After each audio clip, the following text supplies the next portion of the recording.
We are back. It's been a long time. I apologize. It's been over a week. I had a lot of stuff going on in my household, but that stuff has been cleared up, and I'm back coming to talk to you about the NFL stuff. Forgive me for looking at my notes. I have a full page of shit to talk about today, starting with Brian Flores going to Pittsburgh as a linebackers coach. Great move for them. Great asset to have. Great big brain defensive mind to have on that team. Brings a lot of knowledge, brings a lot of experience, brings a different system, brings a little bit different way of thinking. Huge asset to Mike Tomlin in that. Should have been the head coach of the Houston Texans, but the Houston Texans are too stupid to get out of their own fucking way and do the things they're supposed to do, which is, I don't know, try to win some fucking games, maybe use their brain whatsoever. And I do just want to shout out here real quick. Pleasant Valley High, Aaron Rodgers high school jersey. That's what I'm wearing today. Dallas paid $2.4 million in 2017 to a cheerleader to keep hush over a voyeurism claim from one of their staffers who was playing Peeping Tom. The NFC East, can you guys just fucking not do something stupid for once? Like, I don't understand. Because the Commanders are under investigation yet again. Yet again, the Commanders are under investigation for the same shit. Sexual harassment claims. Again. Hopefully this time they do the investigation correctly. They make a report on the investigation. And they actually tell us what the fuck is happening. They won't. They won't do it because they're protecting Daniel Snyder. Daniel Snyder has got to go. Get out of here. Chuck up the deuces. Fuck off. Jimmy G is not a lock to get traded this offseason. Trey Lance apparently does not look as ready as everybody was hoping he would. Third overall pick, Trey Lance, the man, the myth, the legend. No, this is still Jimmy G's team, at least for the foreseeable future. What is going to happen this offseason? I don't know. I honestly still think Jimmy G gets traded this offseason, but I don't know because Trey Lance may not be ready yet, which is not shocking. He was kind of a raw talent, but he's got a huge upside, and I completely understand the fascination around Trey Lance. However, not necessarily going to get traded. All right, so Packers, Brian Gutekunst talked today. They have not been having good discussions with Davante Adams. They obviously don't have a decision from Aaron Rodgers.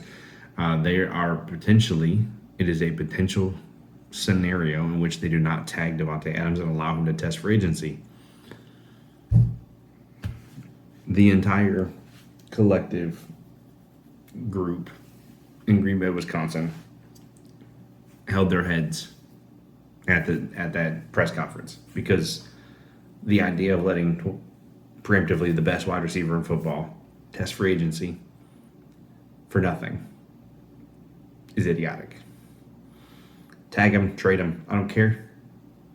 You don't let him walk for nothing. Come on now. Come on now. Come on now. Use your damn brain. We'll see. I think they tag him. I think he resigns. Either way, ESPN's coming for the throne. They're coming for Troy Aikman to take over the Monday Night Football broadcast booth. Could be a huge asset to him. As much as I don't like Troy Aikman or Joe Buck, I think it's probably the duality of them together that I hate the most. So Troy Aikman potentially going to Monday Night Football. They need a boost. Aikman versus the Manning cast, though, I don't know. Could be interesting. Troy Aikman to Monday Night Football would be an interesting move. I think it'd be a good move for his career. Could be a huge move for them and a big move for ESPN. All right, Kenny Clark restructures to save about $10.8 million for the Packers under the cap. They're notoriously $50 million over the cap. So any kind of savings is good news. Aaron Rodgers, Packers are in a good place. Aaron Rodgers, to me, is 100% coming back. I'm not even worried about it. I'm not sweating it. But quite honestly, let's just get it over with. Let's just go ahead and say, hey, I'm coming back. I'm not coming back. I want to be traded. I don't give a shit what it is at this point. After last season, I was ready to let him go. But he's still my quarterback. And he'll be my quarterback up until the day he's not. I just want to know, are you my quarterback? For sure. If you're not, you're not. I mean, that's fine. Listen, I don't care. If you want to go somewhere else, listen, I get it. I get it. You want to go somewhere else, you want to do the Tom Brady thing for 2 years or whatever and go suck somebody else's dick. I don't fucking care. But fuck off. Just fucking say it. Let's get it over with. But you play the petty game so well. I just can't take it. It's annoying. It can be frustrating. It just makes me want to lose my mind sometimes. But at the same time, I mean, he does it so well, and I'm hard pressed because he's so evasive with his answers that it just makes it so easy to like be like, and also the entire media hates him, which is why I think I love it so much, because he just doesn't give a shit. He's just like, dude, bro, I don't bow to you. I don't answer you. I don't sit here and be like, oh my god, you want me to answer your question? No, I'm not gonna answer your fucking question. I'm gonna do what the hell I want. And that's why I like that he goes on McAfee, because McAfee goes on there and he's like, listen, bro, be you. And that's cool. And I'm good with that.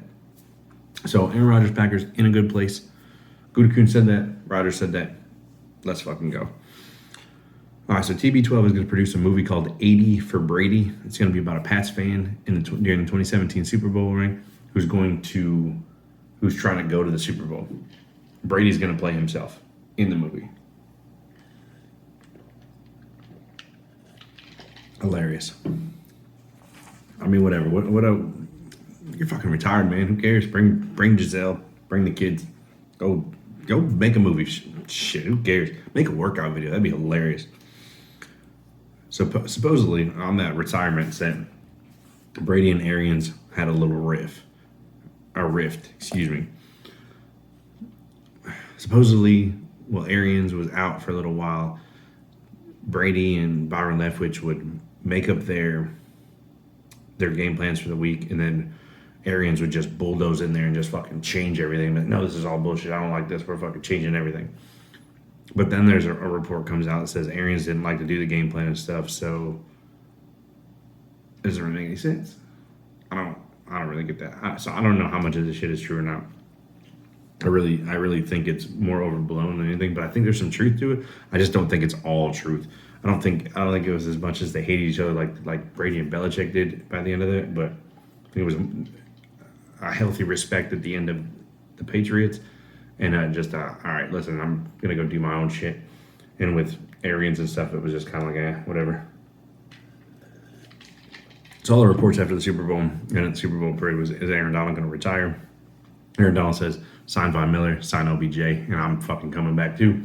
And then there was also retirement talk from Sean McVay, who's like the youngest head coach in NFL history or whatever to win Super Bowl. And his girlfriend comes out and says, no, he's not going to retire. Bro, they're talking about throwing $15 million at this motherfucker to go to like NBC or wherever and be the dude on TV. He might cash that check and dip out. And I can't say I wouldn't blame him. I mean, I can't say I wouldn't blame him. Who knows? I digress. I don't think Sean McVay is going to retire. I don't think he's going to go to TV yet. When all this blows up and all these draft picks they don't have, fuck them picks. Les Snead. I think when all that blows up, they'll call. He'll probably call. Shit. Didn't even get to talk about how the Vikings were hiring Kevin O'Connell, Rams offensive coordinator. Shit. Go for it. Ain't gonna make it any better. He loves himself some Kirk Cousins. Shit. So is every Green Bay fan. He's a erratic wild ass. I'm not even worried about it. Kevin O'Connell, good luck. See how you do. Commanders and the Bucks are eyeing big fish at QB. They're eyeing Deshaun Watson, Russell Wilson, Rodgers to a lesser extent. They want the guy. Not ruling out Brady coming back. Big rumor coming out of NBC. Mike Florio says that he thinks that Brady's going to be back and starting week 1 in a Niners uniform. That would be interesting. So Bucks also eyeing Jimmy G. Jimmy G, Carson Wentz. There's a lot of good names. Gardner Minshew, Mariota. A lot of those guys could not be on the same team they're on this year. Jameis Winston, free agent.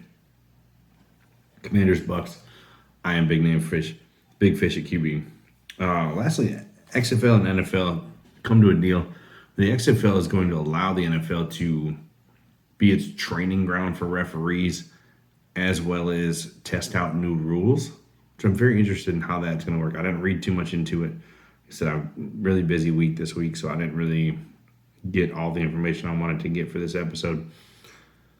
But in the coming days, I will be back again, and I will be better, and I will not be as dull or unprepared as I am today.